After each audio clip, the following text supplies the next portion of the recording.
मैं अक्सर कहता हूँ कि जिन शादीशुदा ख़वातीन को अपने शौहरों से शिकवे हैं ना, या उनको मसला है, तो उनको चाहिए कि वो सिर्फ़ 1 घंटा किसी तलाक़ याफ्ता या खुला लेने वाली जो औरत है ना, वो उसके पास जाकर बैठ जाएं। तो यकीन जाने आपको अपना शौहर दुनिया का सबसे अच्छा मर्द लगने लग जाएगा। ऐसा क्यों है?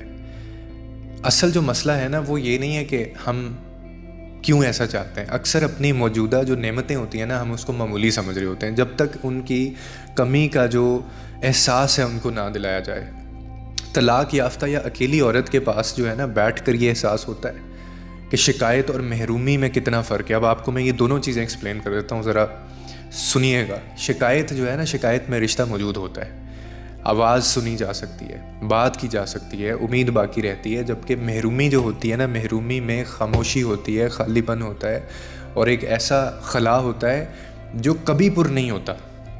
यानी बहुत सी औरतें ये समझ ही नहीं पाती इस चीज़ को, वो रियलाइज़ ही नहीं कर रही होती कि जिस शौहर से वो रोज़ रोज़ शिकवे करती हैं, उनके मसले हैं और बज़ाहिर वो एक अच्छा मर्द है, वही उनकी ढाल भी है, कहीं ना कहीं उसका साया भी है, वो उसकी शनाख्त भी है। और यकीन मानिए, रिश्ते कामिल नहीं होते, मगर जब इनके पास रिश्ता होता है ना, तो उनके पास इस्लाह का मौका भी होता है। लेकिन जब आपके पास वो रिश्ता ही नहीं रहा, तो फिर इसका मतलब है उनके पास सिर्फ यादें हैं, हसरतें बचती हैं।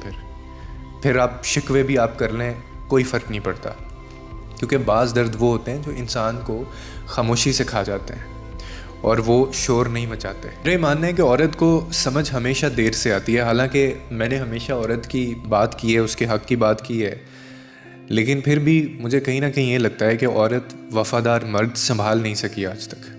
इसका मतलब ये नहीं है कि मैं औरतों को गलत कह रहा हूँ या मैं कह रहा हूँ कि औरत ख़राब होती है, बल्कि इसका मतलब ये है कि आज के दौर में अक्सर जो औरतें हैं वो एडवेंचर या थ्रिल वाली मोहब्बत चाहती हैं किसी भी मर्द से, या एक वफ़ादार मर्द से। लेकिन जो वफ़ादार जो मर्द होता है ना, वो तो एडवेंचर कर ही नहीं सकता, वो तो थ्रिल बर्दाश्त ही नहीं करता। वो तो अपनी पसंदीदा औरत के को छूने वाली जो हवा है, वो तो उसका भी दुश्मन होता है।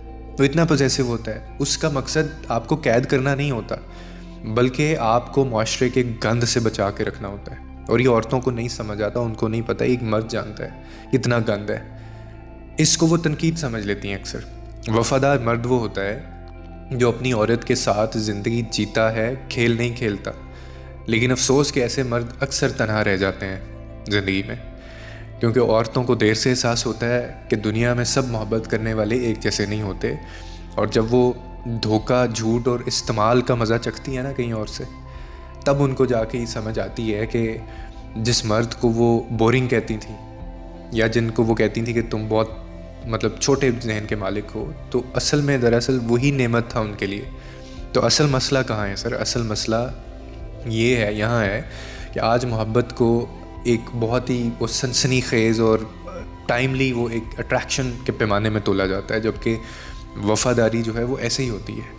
वो सादा होती है, खामोश होती है, दिखावे से पाक होती है। और एक वफ़ादार, एक ऑनेस्ट जो मर्द है, अच्छे मर्द जो हैं, वो चीख कर मोहब्बत साबित नहीं करता, वो अमल से साबित करता है, वो वादे कम और ज़िम्मेदारी लेता है। ठीक है, वो औरत को दुनिया के शोर से नहीं बल्कि दुनिया के उस गंद से बचाता है। मगर ये हिफाजत अक्सर इसको एक पाबंदी कह दिया जाता है। वक्त गुजरने के साथ साथ जब दिल आपका थकता है ना, तो आपको फिर एहसास होता है कि नहीं, ये असल मोहब्बत थी, या मैं यहाँ पे ठीक थी।